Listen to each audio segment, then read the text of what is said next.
Welcome to the Slop Farm. Enjoy the video. You start by confirming the Nexon has the factory wireless charging pad and the car is in ACC or on. That powers the pad.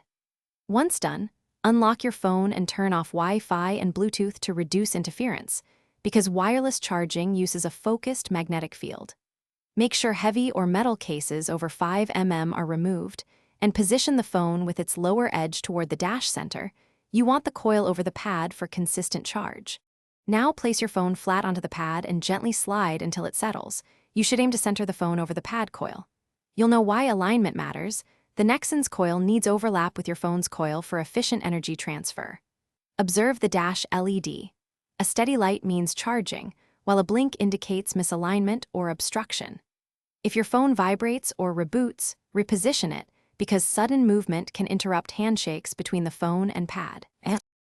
Finish by confirming the phone shows the charging icon and a % rise within 5 to 10 minutes. That proves correct power flow. If it doesn't, turn the car off and back on to reset the pad, then realign the phone and test without the case. Make sure nothing metallic sits on the pad.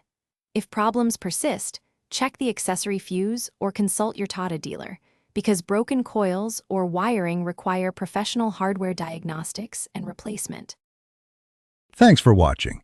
Consider subscribing if we helped you today.